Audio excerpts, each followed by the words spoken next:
lugar, quero agradecer o convite ao Centro Raíña Dona Mafalda por invitarnos a falar nesta conferencia.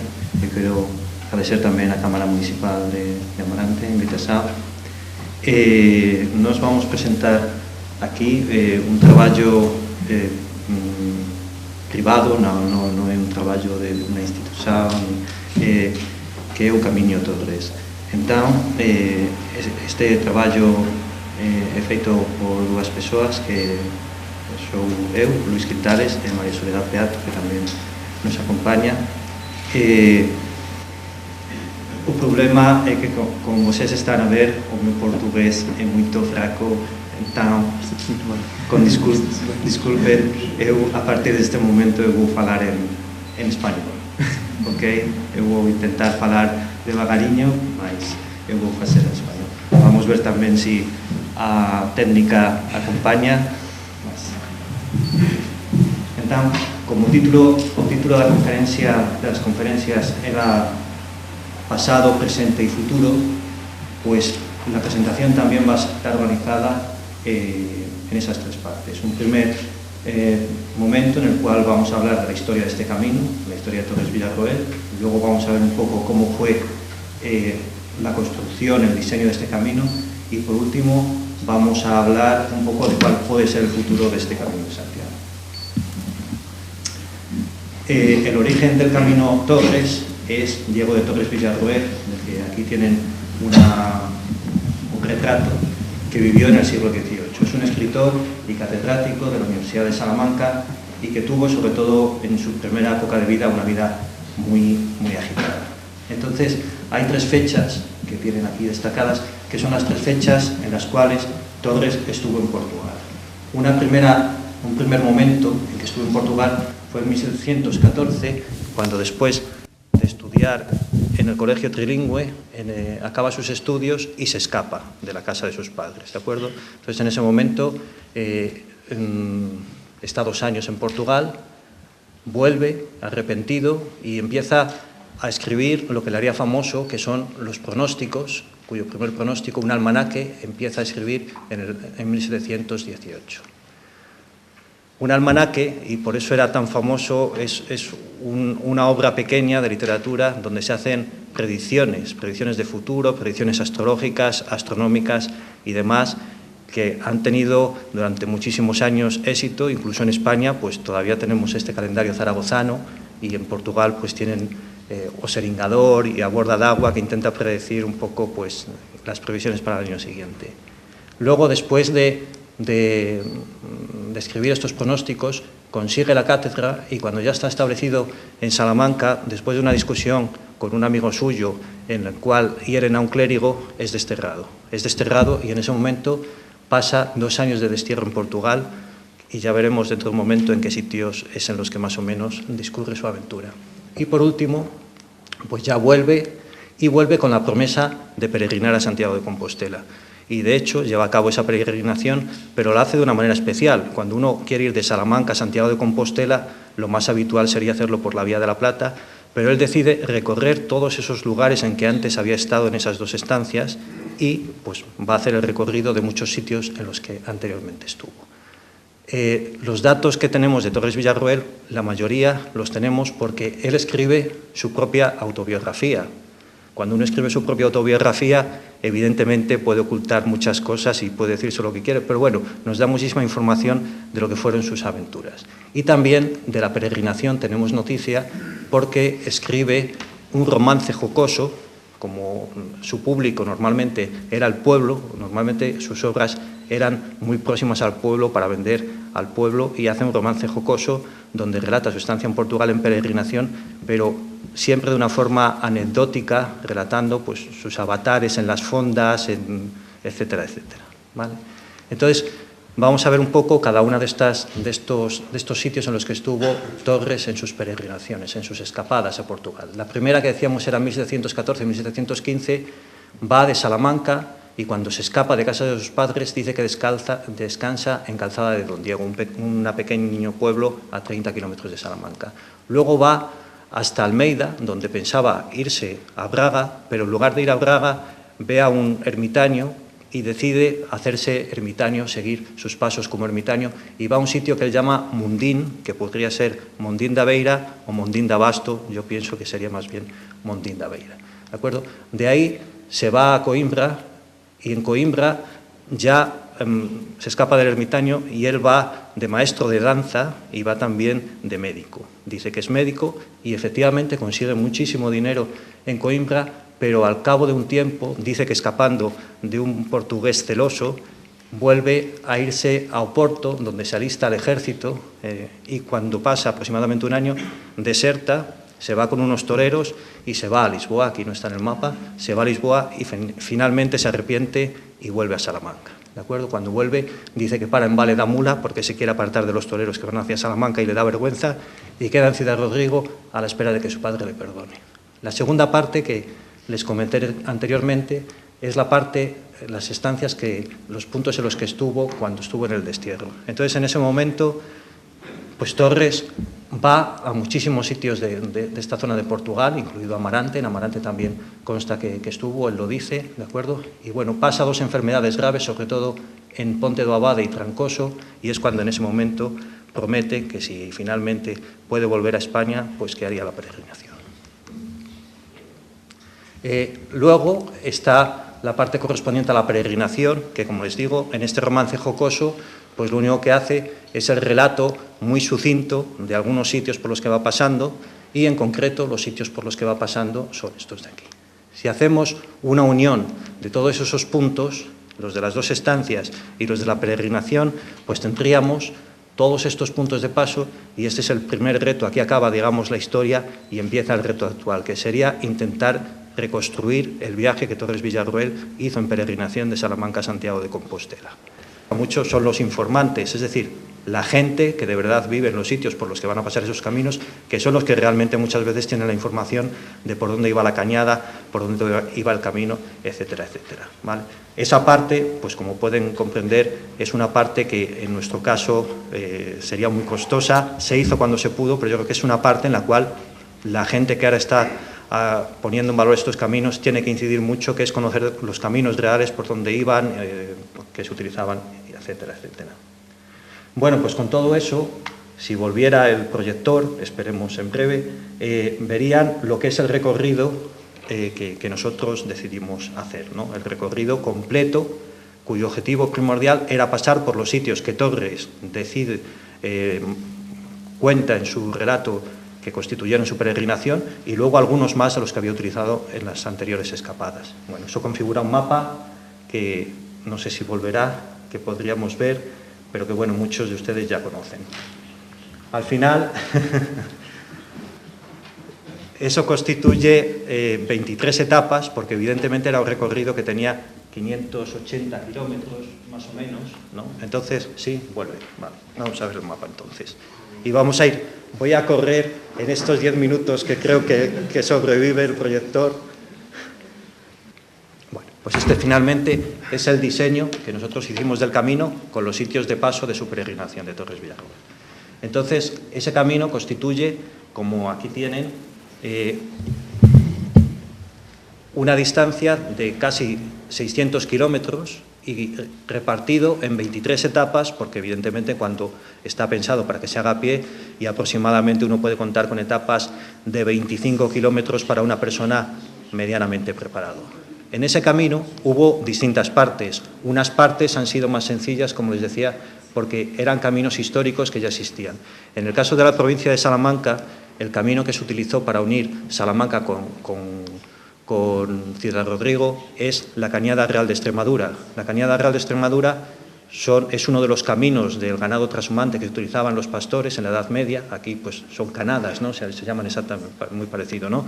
Entonces, este camino es un camino de una anchura, por ley, debían de tener desde la época medieval, una anchura de 90 varas castellanas, unos 75 metros, y constituyen un corredor ecológico espectacular en la provincia de Salamanca y en muchas provincias también de España, ¿no?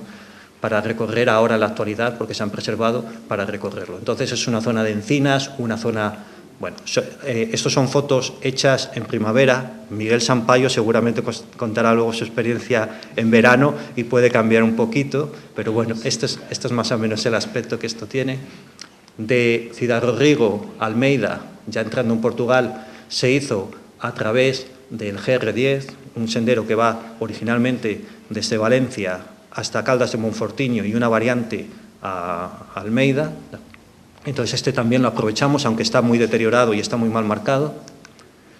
Y luego empezaría lo que, digamos, fuera la parte portuguesa, la parte más complicada, porque en muchas ocasiones no había caminos tan largos para ser utilizados, ¿no? Entonces estas son las etapas de la parte portuguesa y muy rápidamente, porque cada etapa, bueno, podríamos hablar un buen rato de ellas, pues muy rápidamente lo que les voy a son algunas fotos, algunos pequeños detalles de algunos puntos especiales de paso que eran obligados, puentes o trozos de restos de caminos ancestrales que existieran, etcétera, etcétera. Entonces, el trozo de Almeida a Piniel, por ejemplo, hay un punto imposible de evitar, que es el puente sobre el río Coa, que aquí lo tienen, ¿de acuerdo? Esta es una calzada también muy bonita que baja hasta el Coa. Este es otro puente que también hay que pasar, que es el Ponte dos Gaiteiros, ¿de acuerdo? Un puente medieval. Y, por último, pues la llegada a Piniel. De Piniel a Trancoso, pues hay también algunos puentes muy espectaculares, por ejemplo este de Balbón y sobre todo este, en la ribera de Masueime, muy escondido, cerca de Póvoa do Rei, que es un puente espectacular, algunos trozos de calzada llegando a Trancoso y Trancoso. De Trancoso a Sernancelli, pues de nuevo el camino va recorriendo el río Tábora y aquí tienen algunos de los puentes que aquí están. Este es uno primero cerca de Río de Mel y el de Ponte do Abade, uno de los sitios donde Torres Villarroel dice que efectivamente estuvo. Y esto, pues, aquí hay una decisión importante. Había varias posibilidades para resolver la continuidad del camino y nuestra decisión fue ir a Sernancelli con la iglesia románica que creíamos que merecía la pena. De Sernancelli se continúa hasta Moimenta da Beira, un punto más o menos obligado para que haya algún tipo de asistencia para el peregrino.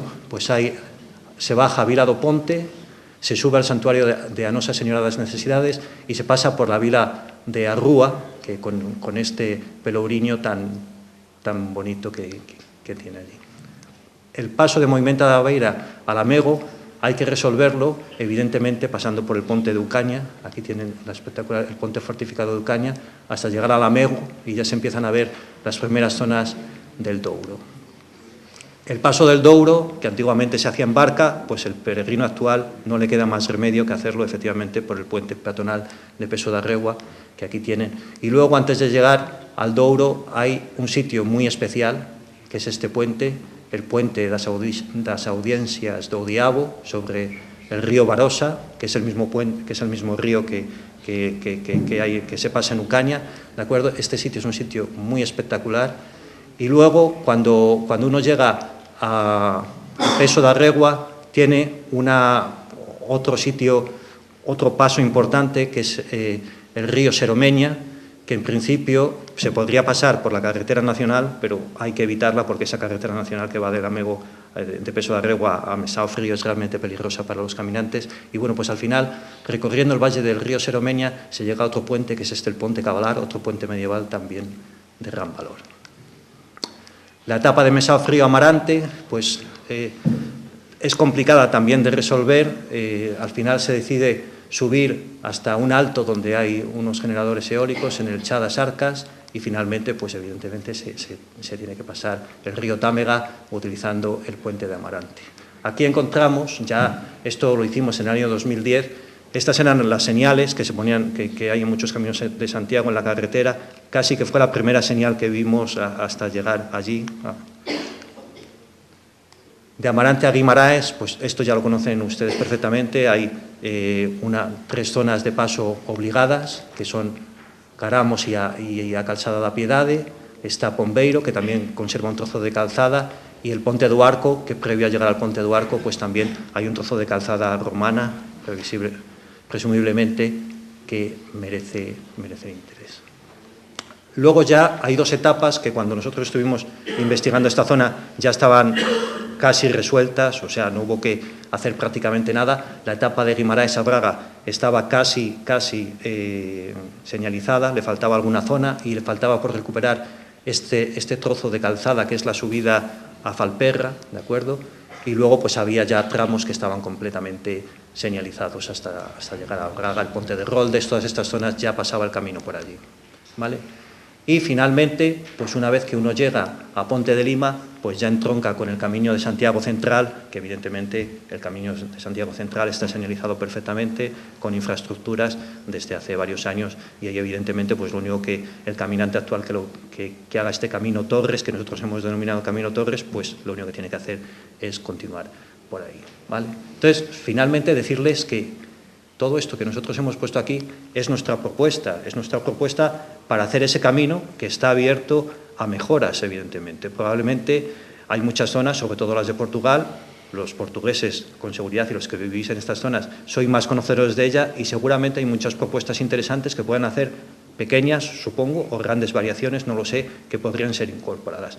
El proyecto, siempre cuando lo publicamos, quisimos que fuera un proyecto colaborativo, es decir, no es nada cerrado, ni quisimos que fuera nada cerrado, independientemente que haya alguien que descargue las rutas al GPS y lo haga, ¿de acuerdo?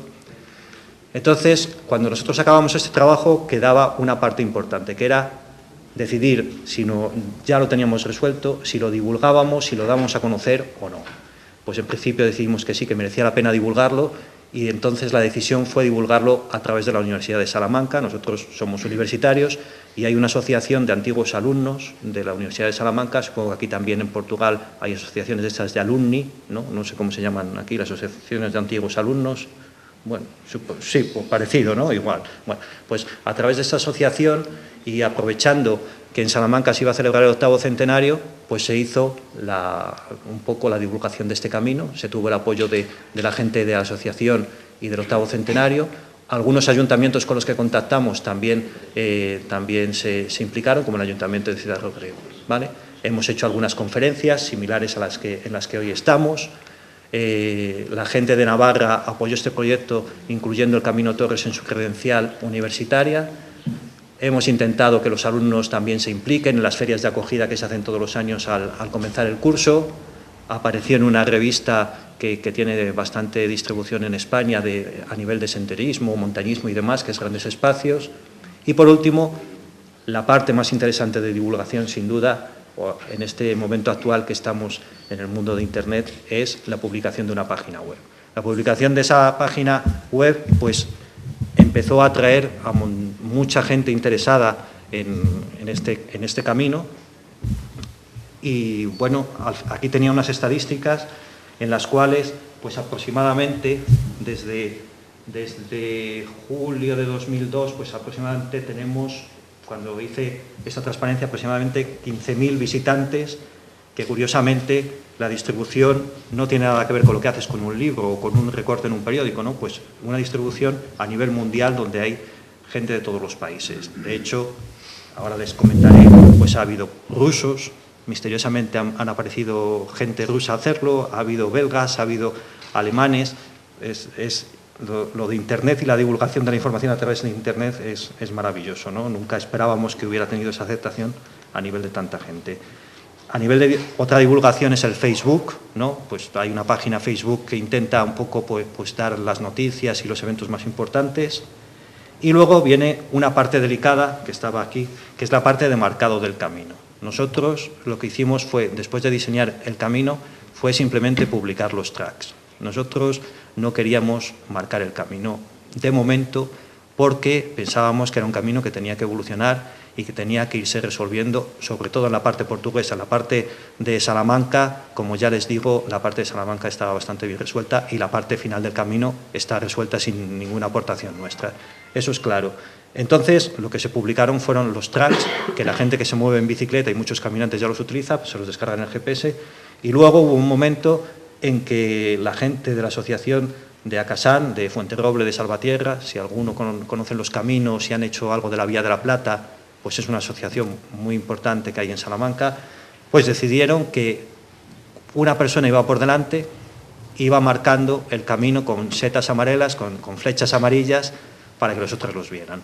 Eso ha dado lugar a una marcación regular, no completa del todo, pero que bueno, que en principio yo creo que no puede ser para nada la marcación definitiva, ¿de acuerdo? Y en ciertas zonas pues está hecha con spray, con lo cual la continuidad que eso va a tener con spray pues va a ser de 1 año o 2 años, lo cual no es bueno para dar confianza a los peregrinos de que vayan a caminar y que luego se encuentren que en algunos cruces se van a perder, ¿no? Que yo creo que eso es en lo que a lo mejor aquí en Amarante o las Felgueiras es donde hay que incidir en que haya una marcación mantenida por la gente local y que funcione, bien la nuestra o bien otra similar que pudiera existir. Y luego esta sí me gustaría que se viera, pero no se va a ver, y es que la mayor ilusión de este camino y de todo lo que hemos hecho son los peregrinos, es la gente que lo está haciendo, ¿no? Entonces, gente que en muchas ocasiones, sobre todo al principio, hemos conocido personalmente. Por ejemplo, Miguel Sampaio, que fue el primero que lo hizo. Aquí estaba una foto tuya cuando estabas aquí en un bar. Bueno, pues con esta señora bueno, luego lo verás. Pues toda esta gente que hemos empezado a conocer y que de verdad que me parece increíble que esto pueda tener la aceptación que ha tenido. Aparte de peregrinos individuales, que también nos han mandado en muchas ocasiones los relatos, pues también grupos de peregrinos. Ahí había algunas fotos de gente de Aveiro que lo ha hecho en bicicleta, hay gente de Alba de Yeltes, de un pueblo por el que pasa, en fin, está teniendo bastante aceptación y yo pienso que eso es algo que van a tener que aprovechar. Sí, bueno, vamos a ver la foto de Miguel. Ya acabo con eso, vemos la foto de Miguel Sampaio y los otros peregrinos para darle luego paso enseguida a él. Pues aquí, por ejemplo, tiene alguna gente. Esta es una foto tuya, Miguel. Estos son unos italianos que nos enteramos. Esto de Internet también tiene esas ventajas, ¿no? Y es que incluso nos enteramos en tiempo real de quién está haciendo el camino, porque a lo mejor lo publica, solemos estar atentos de ver quién es. Y, por ejemplo, esta pareja de italianos, sabíamos que pasaban por Ciudad Rodrigo, fuimos a ver qué tal les iba, porque era en verano, en fin. Y bueno, pues toda esta gente nos ha mandado normalmente información. Aquí tienen también pues estos grupos que les decíamos. Y luego, pues otra parte importante para que estos caminos funcionen, pues evidentemente es que haya albergues en los cuales pues, los peregrinos puedan parar cada 25 kilómetros, sobre todo cuando no hay soporte de hostelería en las ciudades por las que se pasa, ¿no? Entonces, por ejemplo, en Salamanca, que es lo más próximo que nosotros tenemos para intentar influenciar que se hagan ese tipo de intervenciones, pues hemos conseguido que en la mayoría de los sitios se dé asilo a los peregrinos e incluso en Alba de Yeltes, este señor Jacinto Martín es el hospitalero, hizo un albergue. Yo creo que Miguel sería el que estrenó el albergue seguramente y le está sellando, poniendo el carimbo en la credencial.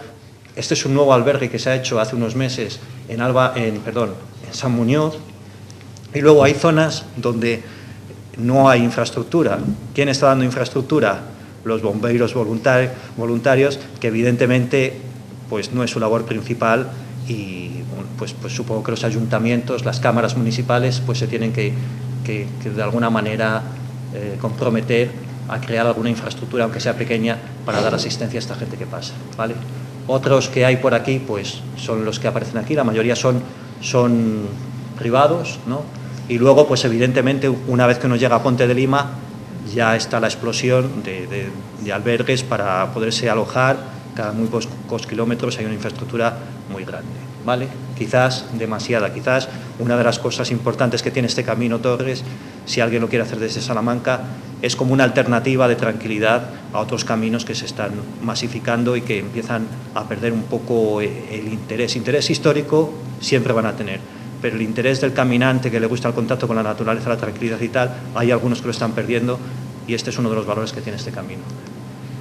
Y poco más, simplemente animarles a que lo conozcan, a los que son de aquí de Amarante, que lo promocionen, que me parece que es una fuente de riqueza para la hostelería, fuente de riqueza histórica, fuente de riqueza cultural importantísima, y a los que vayan a ir de peregrinos a pie, pues que se animen porque es un camino maravilloso.